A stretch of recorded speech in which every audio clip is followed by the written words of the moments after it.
Hey, I'm Billy Gagne, and this is the Royal City Hoops podcast. And we're going to get into the Western Conference Finals, the Eastern Conference Finals.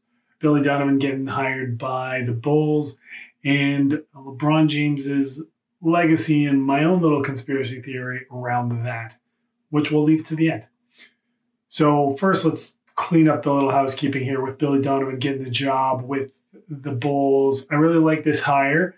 He's a solid coach. He has done a really good job with OKC with the roster turnover, how often the identity of that team has changed from Kevin Durant and Russ to just Westbrook to the Chris Paul and all these young guys. And he's really done a good job to mesh that group together and have some degree of success. Now, Chicago has really struggled to have any consistency as a coach.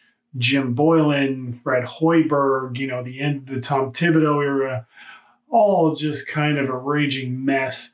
But having brought in Arturas Karnisovas and some stability in the organization now, along with some good young talent, not great, but good. Maybe it is better than we see right now because of the instability in the organization. But we'll see what happens. I thought earlier on that they might go with Kenny Atkinson because of his success in Brooklyn with the young team and growing that group and creating a good culture, which is what the Bulls do not have. But hey, it is what it is. Well, let's hope Billy Donovan does a good job because it would be really good to have another big market team doing well. It really doesn't make sense for the Bulls to suck, given everything that Chicago has to offer, their history and all of that.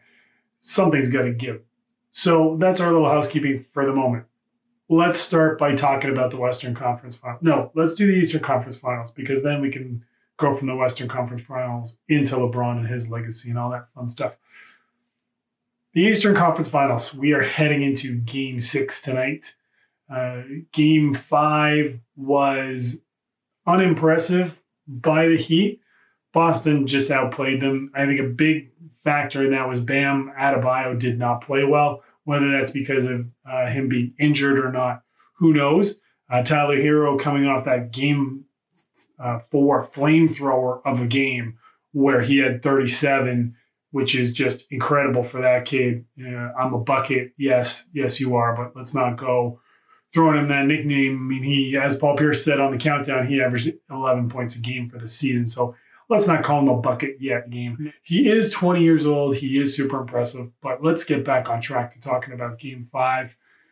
Miami just couldn't get it together. They looked tired. A lot of late game turnovers, a lot of mental errors. And we're heading into the time of year where everything gets ugly. It's a slugfest. The games aren't going to have a ton of flow. Teams are going to look great one day and then just not have it together the next. Miami is a different type of team in that they do it as a group. Yes, Jimmy Butler is their best player. Yes, he does come up clutch. Yes, he did play well. But they need other pieces to step up. They don't have that second guy. The Celtics, in my opinion, have better talent. Kemba Walker, Jaylen Brown, Jason Tatum, Gordon Hayward. Those four guys are four of the 5 or 6 most talented players in the series. However, Miami just seems to fit better. They just seem to work a little bit better together. We'll see how that all turns out tonight. They play Game 6 tonight. And I think Miami's going to come out with a big response. Now, Game 4, where Tyler Hero is an absolute dynamo, I did not get to see. He didn't look that great in Game 5, that's for sure. He certainly, when I saw him in NBA Summer League over the summer last year, his game was just so much more evolved than other rookies. He was setting guys up on the PNR. He was working them. He knew his spots. He knew how to get hoops and just very, very evolved. It was super impressive to me how well he played in that summer league. And you could sort of see hints in it. What I like about him is I don't think it's that he's afraid. He's not afraid of the big moment. It's that he kind of enjoys it. If you look at some of the YouTube stuff of him in high school, like being called a snake he's from Wisconsin and changed his mind to go to Kentucky, and him being called a snake, it just seemed like he fed off that negative energy and all the angles against him. And it was really, it's an interesting thing to watch. Miami cultivates a certain type of personality, a certain type of player, a certain mentality. They're looking for those guys. They have a prototype, and they have found a lot of those guys. So the fact that they're clicking defensively, they're a good team. Offensively, they can get it together. Goran Dragic has just been slaying guys, and he's playing great. But they need everybody. They need everybody to play great. You witnessed Bam did not have a good game. They fell apart. That end of the third quarter and fourth quarter, they were making turnovers you just don't see pro teams make. Could be that they're tired. You're going to have a lot of emotion going on game to game. These are not pretty games. There's not going to be a lot of flow. So that's why you need a bucket getter. You need a closer. That's why it's important. Miami has Jimmy Butler. I think tonight will be a very interesting game. My son's a Boston fan. I'm kind of rooting for Miami. I'm not going to pick somebody here because they're both good teams. If you were coming into the year saying who's going to win in the conference finals, Boston or Miami, before the season even started, everybody probably would have leaned towards Boston. I mean, they would have been wondering why Philly or Milwaukee weren't in there, but that's another story. So very interesting heading in what these teams are going to look like. And we have figured out they are going to be playing the Los Angeles Lakers, who, I mean, raise your hand if you thought Denver was going to beat the Lakers, because I didn't. I thought, we go 5 games, that'd be good. 6 games, no doubt. You really saw a change in Denver in the closeout game, tired. Jamal Murray injured, could not give it 100%, and he still played really well. He made some shots, just unreal. In the game they won, which was game 3, he played great. Jokic played determined. I mean, game 4 was the game where Murray hit some one-handed leaning left-hander and the Jordan up and under move, and his playoffs were outstanding. He really announced himself. Another Kentucky guard. So we just talked about Tyler Hero. We're talking about Jamal Murray. You're going to throw Devin Booker into that mix. Something with those Kentucky guards and shooting the deep ball and being creative it's super impressive. But Denver really, they maxed out. And there isn't much more to say. LA's got all the experience. They have the 2 best players in the series. Not that Jokic and Murray were not impressive. I mean, game 4, where Davis hit that buzzer beater, which, I nearly fell off my couch yelling at the TV because that was such an incredible close to the game. Jokic scoring 12 down the stretch. And if you listen to the Low Post with Zach Lowe, he's got his last few episodes talk about Jokic in a way, like his clutch numbers down the stretch of games, impressive. His playoff numbers, comparison to the all-time greats, are Hall of Fame type numbers. He is incredible. And the thing with Denver is in 2 years, they've played 30-plus playoff games because all their games go to 7 games. All their series go to 7 games. Sorry, English is my second language. And they've got a ton of experience. So going forward in the future, that's going to bode well, because what made the Lakers so great, what makes them, in my mind, the favorite going forward, no matter who they face, is all those rings on the squad. You have LeBron. LeBron knew they were up 3-1. He was closing it out. Game 5, he put on a show. Fourth quarter, 16 points, 38 for the game, triple-double. It was never in doubt in my mind. It was just a matter of what the score was going to be. Even before the game, I thought he's just going to come on, put on a show, close it. Even if AD didn't play, in my mind, it was just going to be LeBron. And Zach Lowe and Chris Herring on the Low Post episode were talking about how tired LeBron looks. But everybody looks tired. It's that time. You're playing every second day. You're not getting a lot of rest. The bubble is a very complex place to be. Players are having emotional issues. It's not the same. They talk about an asterisk for the bubble in the opposite of, say, the lockout year, that this championship is almost like a badge of honor because it is so different and so difficult in so many ways that are not normal. So I think the Lakers, they're going to go into the series. Rondo's played incredible. Dwight Howard has really embraced a role of just a rim running big, crashing the boards, blocking shots. The Lakers look really good. I mean, maybe if they can get Danny Green to hit a shot. I mean, and Kyle Kuzma, I still don't know what he does. What does he do? People were high on him, and I feel bad for him because I feel like these are created expectations by somebody else about how good he's supposed to be, and it just doesn't materialize. He's averaging 10 points a game in the playoffs. I mean, Danny Green's rebound, I think he's the second leading rebound on the Lakers right now, but can't shoot himself in the foot. He's shooting like 29%. Yeah, it's bad. It's bad. And if those guys just catch fire for one game, one quarter, that can win them a game. All they got to do is win 4 more. And you have AD and LeBron together. LeBron, it's legacy time. And we're going to talk a little bit about my theories of LeBron's legacy and his reasons for moving to the Lakers. So this would be the third team LeBron would win a title with where he is the main guy, like the guy. That is definitely unique. I mean, if you hate LeBron, just hate him. Don't try to give me some type of basketball argument of why he's not as good as everybody says. He is unreal. He is putting on a show.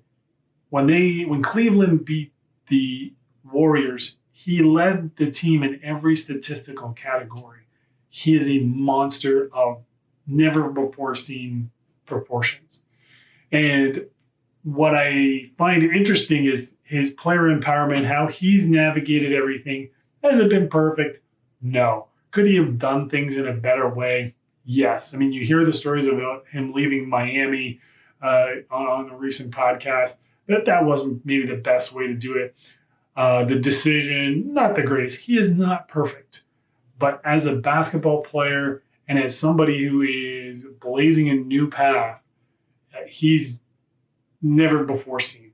And so here's the conspiracy. So I think the Lakers win no matter who it is. If they play the Celtics, I think the Celtics are too young. I don't think they have the experience. I think Lakers have all the guys who've been through the battles, the quote-unquote skins on the wall. And I think that's going to win the day for them against the Celtics. Similarly to Miami, I think as good as Bam and Jimmy are, they're matching up against LeBron and AD, and I think they are just too much. That tandem for Miami is too much. So I'm going to pick the Lakers. Easy pick for me. So what I want to talk about a little bit is what happens next. Okay, first, I have a theory about why LeBron chose the Lakers and why he went there. And LeBron believes in legacy, and he's doing all these incredible things with his charter school and all of that. And Black Lives Matter and his production company and Clutch Sports and all those things. I think he went to the Lakers because he's going to buy them eventually. Hear me out. Yes, I'm crazy. No, I have not been drinking during the day yet. But the Lakers are a family-run business. Jeannie Buss is now in charge of the team. Her brothers are not part of it. Dr. Buss is gone. Jeannie Buss doesn't have any kids. So, if you are a LeBron and you are a boss, quote unquote, how cool would it be for you to step in and buy potentially the most iconic franchise in the NBA eventually? He could put the money together. He could put a group together. He's going to spearhead something. In my mind, this move to LA was to position himself to buy a team, potentially to buy the Lakers. I'm not putting any money on this. It's my conspiracy theory, and I am sticking to it until the end. I'm going all the way, unless he buys another team. And then I'll probably just come up with some ridiculous reason that he's going to trade for the Lakers with that team or something. I don't know. Now, here's some ramifications. Let's say the Lakers go in and they win, which I'm saying they are. They have a window here to be a dynasty. a very small window to be a very small dynasty, like 2-3 years. This year, next year, the following year. In my mind, they could really do a lot of damage. What are they going to do with their money? We don't know what's happening with the salary cap. We don't know if it's going to expand. We have to think. I mean, prognosticators are kind of saying it's going to be in and around where it is now, maybe at 131, 32 million, maybe at 109 million. The Lakers aren't going to have a ton of money to do things with, but I'll bet you they go into the cap to get another guy to help this. I mean, if they had the assets to get Bradley Beal, that would be incredible. But now I'm just playing fantasy basketball. But they need a playmaker that can shoot. Evan Fournier kind of fits into that. They need a big that can shoot. There's a number of them out there. You've got Marc Gasol, who would be a nice fit on that team. You have Serge Ibaka, who would be an even nicer fit on that team because you could roll out AD. AD could play the 4. They could alternate. Basically, you have 2, 4, 5 guys out there that can block shots, rim run, make threes. Serge Ibaka on the Lakers, as much as I want him to stay with the Raptors on a really team-friendly deal, and we keep Freddie VanVleet and all that, those are 2 guys that I think the Lakers could look at because they don't have a lot of shooting. And both of those guys are decent enough shooters for bigs. And Fournier can make some plays and make some buckets. I think we're going to see a ton of free agents who can exercise a player option, exercise those. And more than likely, teams offering players or players actually looking at deals that are big one-year deals or short-term deals or deals that they can get out of early with player options or teams offering partially guaranteed second and third years. I don't know that there's anybody really on the market this year that's going to blow me away. Miami, I think, is going to try to keep Dragic. I love him as a rotation guy. He's a little bit older, but you're seeing what he can do. So, I mean, we've got some interesting things ahead, especially in the current situation with everything going on. So, those are my takes. I think we'll get into a little eventually when the season ends and we're not doing these. I want to do a little buy sell. I mean, who are you buying? Are you buying the Nuggets and the Mavs, or who are you selling? Who do you think is not going to be great in the coming years? Some fun stuff like that. But right now, let's stick to the basketball we have going on. What do you think? Am I crazy for thinking that LeBron is going to buy the Lakers? Check yes. The Lakers, are they going to win?